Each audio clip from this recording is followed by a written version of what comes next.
Alright guys, okay, the first step, I'm going to turn off my grid. I don't want this. Show grid, no. Alright, here we go. So, to follow the instructions, our first step is to make a 12-inch by 12-inch block by 6-inch block.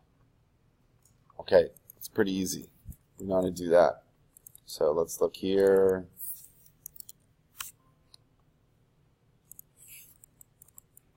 And you all know how to turn off the grid or type in grid and telling it not to show the grid. Alright, there's a couple ways to draw the block. The first could be to just draw a 12-inch by 12-inch frame, which I'm going to do it that way. So I'm going to draw a rectangle and make it 12 inches by 12 inches. Okay? And this needs to be 6 inches deep. So one way to do that is to copy it, look at it in the side view, click, and then click up again 6 inches. Another way to do this, what's another way to do it? What's your name in that? Next to you. What's her name? Turn her in. Sherry? Sharon? What's another way to do it?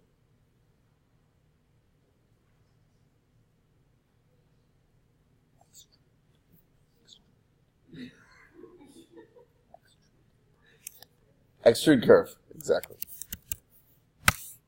See this? You go up 6 inches, and if I turn on goes to display, see we get that. And then another way to do it is to use the box command. So if we come here, click on box, the other corner of the base. See, I need to tell it, I might want to do it over the top of the square. Basically the same thing. But because, so we could do either of these.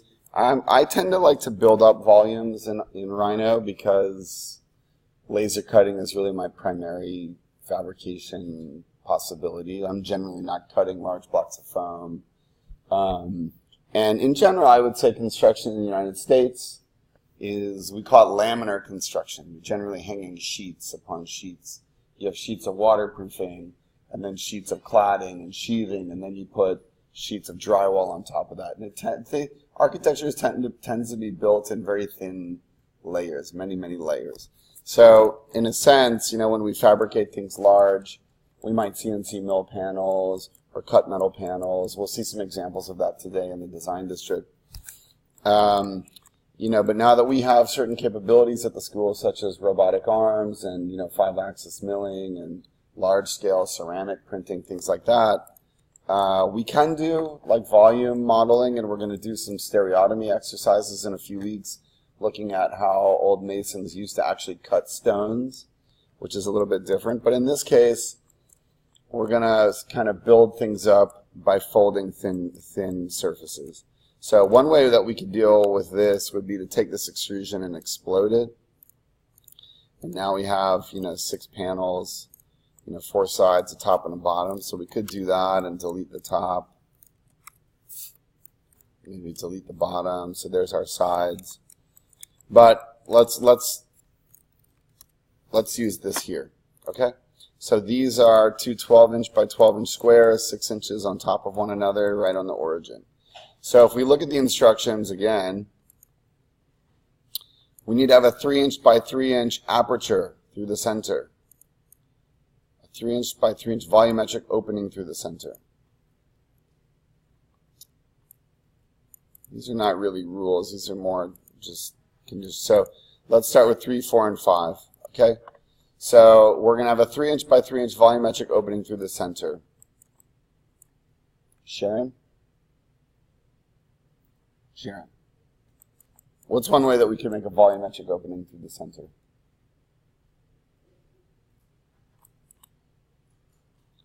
basically what we're talking about, guys, are what are called toruses. You see this torus? Not like a Ford Taurus. Do you know what Ford Tauruses are? Still have those? Those are huge when I was growing up. That's a torus. It's a donut. Okay? What we want to do, the easiest way to approach this is in plan to simply draw. Okay, let's just use using a square, the box tool, the rectangle tool. Let's just draw a 3-inch by 3-inch square. All right, this is where your creativity comes in. You can place that anywhere in the square, wherever you want the opening to be. It could be in the center, but I know you guys, like, you like to get creative, so you're going to put it over here. You're not going to want to line it up with anything. You're going to make it 3.1 inches for some reason. Anyway, 3-inch by 3-inch, there it is. Okay? So in plan, it's kind of worked out. And the most basic way to do it would be to copy this from here to here. And then if I loft this, yeah, and then I loft like from here to here, I've basically done the assignment. But you are more complex figures, and we have a few more rules. So one of the rules is that it should be convex or concave. Doesn't it say that somewhere?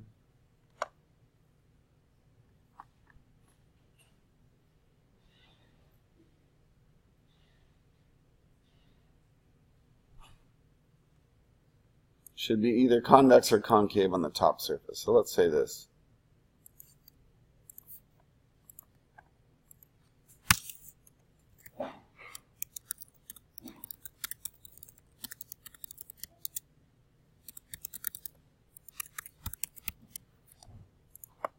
All right, got 2 rule 5s. Here we go. So to make it convex or concave, it needs to look like that, right? So the square needs to either be recessed, so a little less than 3 inches, or more than 3 inches. My house looks like this.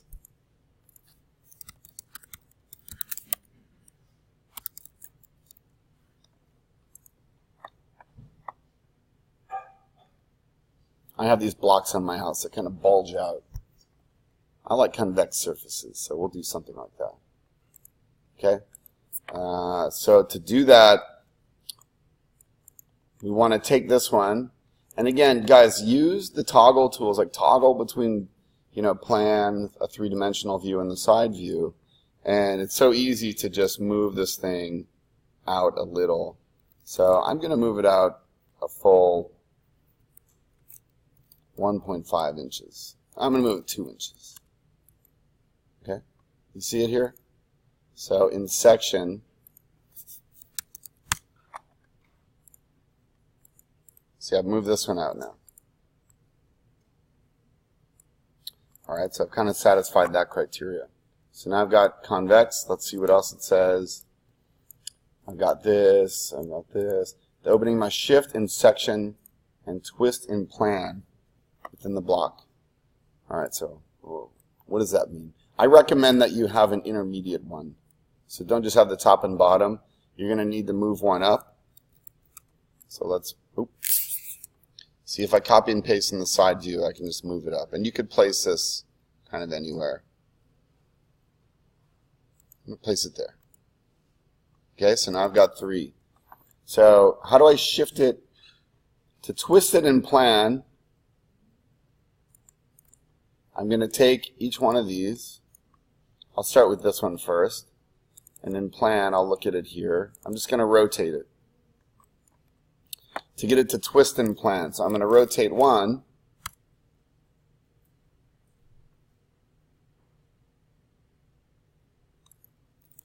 I don't know where I grabbed it, and I'm going to type 30 degrees.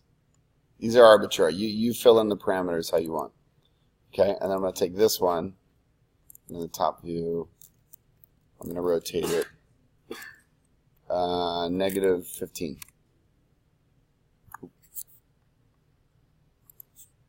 Negative 15. Okay, see, it looks like it's twisting. And it doesn't have to look like that, guys. Just rotate them. So they're twisting over the course of this. And then it also says it should shift in section. So one way to do that is to take one and let's move it over a little.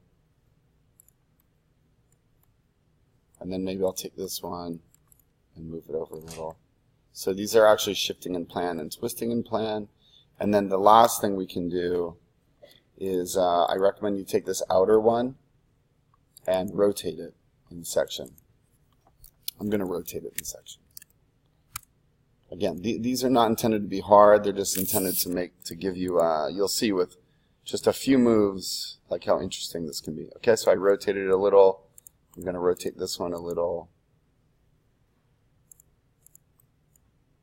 All right, I've got my scaffold. I call this a scaffold because now I can kind of construct everything on top of it. And by the way, we could make these slightly bigger. We can make this middle one bigger. So I'm going to scale it from here, like 1.5. Okay, got a larger opening in the middle.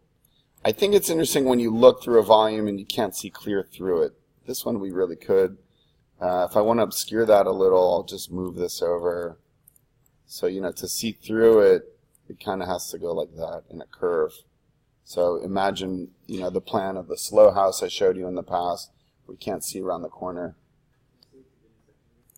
Yeah, so this in section. Again, these, yours, just move them in space, shift them around, and I'll show you the purpose of this now. So I really think this is a very basic approach to 3D modeling. There are advanced, sophisticated ways of 3D modeling, and some people are very good at those things. This is not that, but I'll just tell you often higher level commands and operations can become buggier and less sketch-like. Buggier meaning you don't know why they're not working. You're doing things in order and it's giving you something. And so I always refer to what's a workaround. So if you have a very complex operation you need to do and it's not working out, just do it manually. And so a lot of what I show in this class is how to manually 3D model things. It's not the most efficient way, but there is an efficiency in what I'll show you, kind of like the folded surfaces we were doing. Triangles are always flat. If you define 3 points in space, it can't not be flat. It's a double negative. That means it's flat. Okay? You can't model a curved triangle by defining 3 points in space. All right? So I'm going to show you how to do that. I'm going to shift my color that I'm operating on. I'm going to make these green. Okay? And I'm just going to start with the top. Okay, I'm going to start here.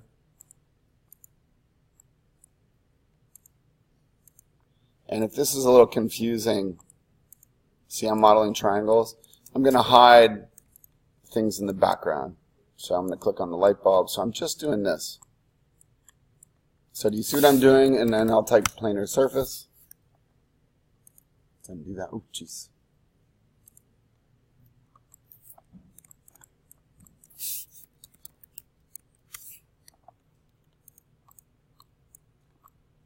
This will just always work out, and you can always unfold that and make it, laser cut it, and it will stay flat. You don't have to worry too much about it. So I would just go around the edge, filling in as you go.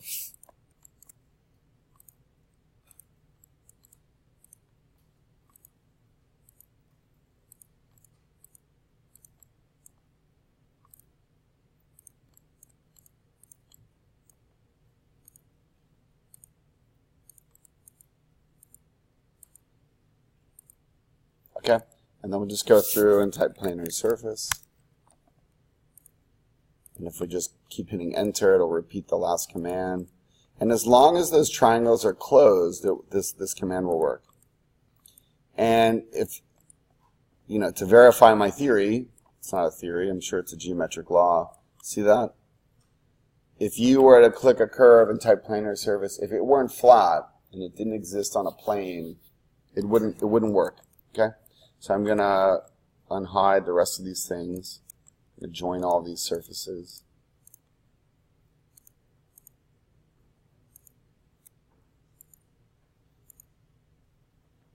I'm going to join them by typing join.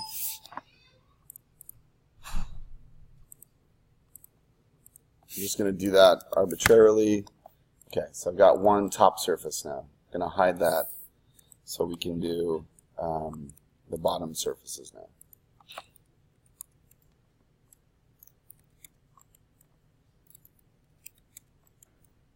And remember, I don't really need these curves. Once I have the surfaces, I can duplicate the borders if I need the curves back. Okay, so now I'm going to model this center void here. So I'm going to do it the same way, just through triangulation. And you just decide. So I recommend going from point to edge.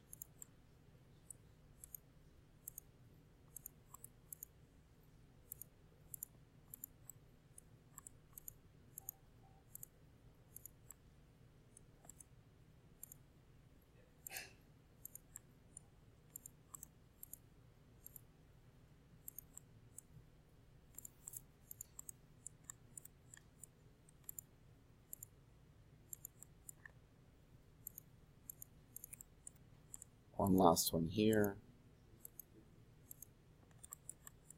And now I'll go from here to here. And you may want to try to, like, you know, triangulate in a consistent pattern. So you'll see here I'm like basically the wrong one. Go from here to here.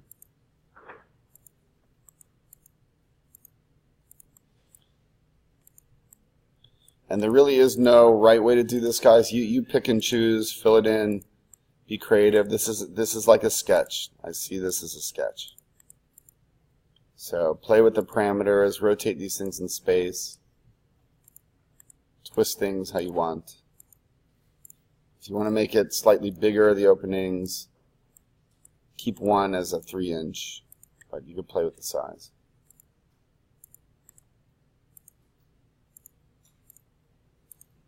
Alright, so now I like this part. We can just type planar surface,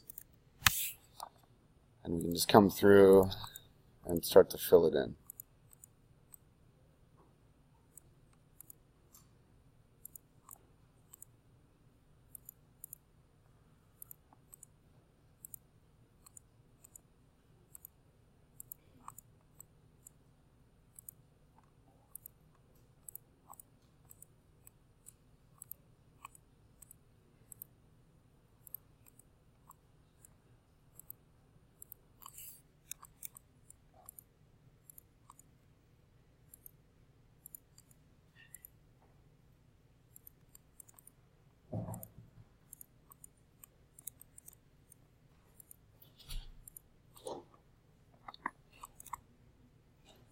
Yep, we missed one. Alright. Looks pretty nice. Okay, let's join all of this. I like to join things just so I can select them in order. I'm going to make this red on the inside. The top is green. So you see that? Can't quite see all the way through it. I think these make them interesting because as you kind of rotate around, you know, if you put a light in there, it would glow, but you wouldn't see the light behind it. Again, up to you. All right, the sidewalls are pretty straightforward. If we wanted to do it, you know, with consistency, some of you have the Tel Aviv Art Museum as your precedent. You know, you might want to model the side like that, or you could model it as a rectangle. We know these are flat. All right, and then we can type planar surface.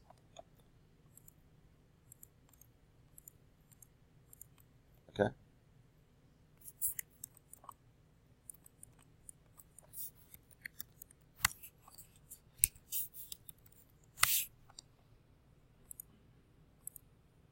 I like to get in the habit of just sketching out closed curves and doing planar surface. You can always use the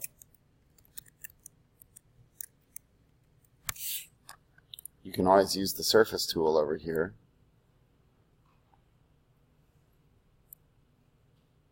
Rectangular plane, corner to corner.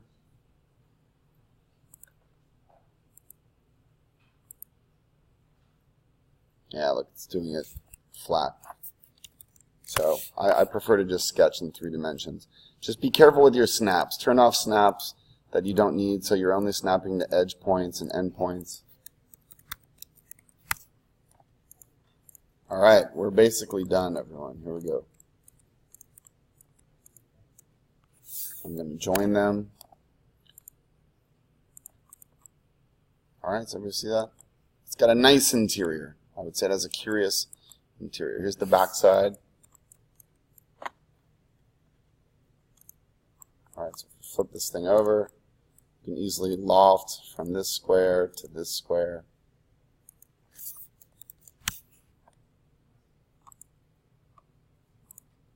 Okay. That's it. We're going to have a good time when we snap all these together. If you want to make this front one larger, you can. Why don't we say have one of them be 3 inches and no smaller than 3 inches?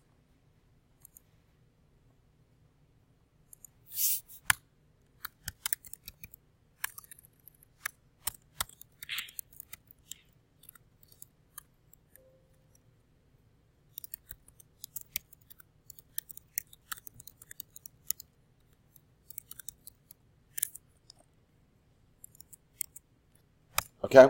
Does that seem pretty straightforward to everyone? Alright, so to this, we're going to have you do a few additional drawings now. I'll show you these on Wednesday, but for Wednesday, that took us like 15 minutes. I really think you could do this in 15, 20 minutes now. Should be getting to the point where you're becoming a bit more facile with these things. We're still developing like dexterity and just a familiarity of rotating things around and stitching them together. But look, that is a complex form. Oh, the last item on the assignment was to, I think, to notch out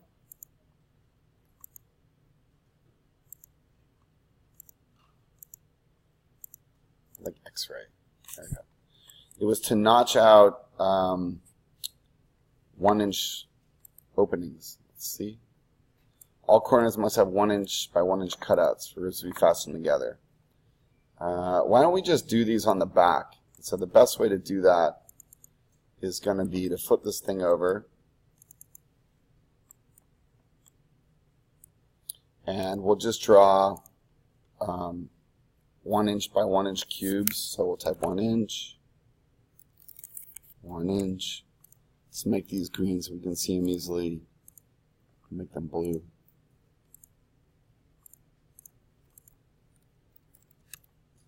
Okay, put one here. And truthfully, why don't I hide all of this stuff so we're just looking at this thing. So here's the bottom. It's hard to model upside down, so we'll just hide everything on top. And we'll just copy this.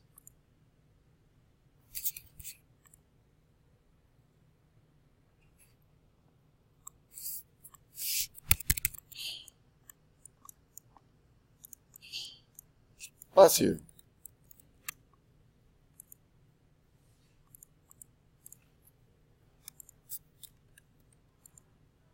All right. And then, Sharon, what do we do now?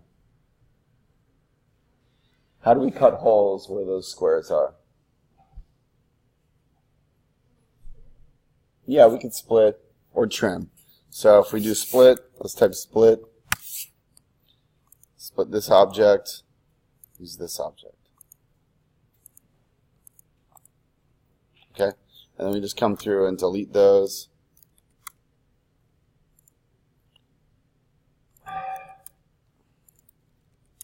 Alright. And if I turn everything back on, this way, when I do this, so what we're going to do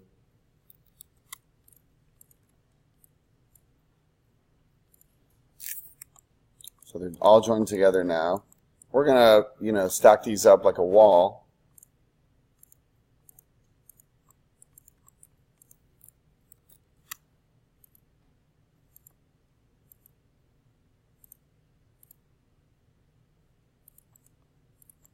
And we'll rotate them. It'll be a pretty cool wall to look through. This way on the back, we'll take a binder clip. We'll clip it here, and it'll hold them all together. Does that make sense? Okay, so just a basic little detail, but if you all do that every year, those holes are always slightly different sizes. Just go 1 inch by 1 inch. No need to be creative there. Okay? All right, guys. That's it. Does anyone have any questions about this? Yeah? Daniel? No? Yes?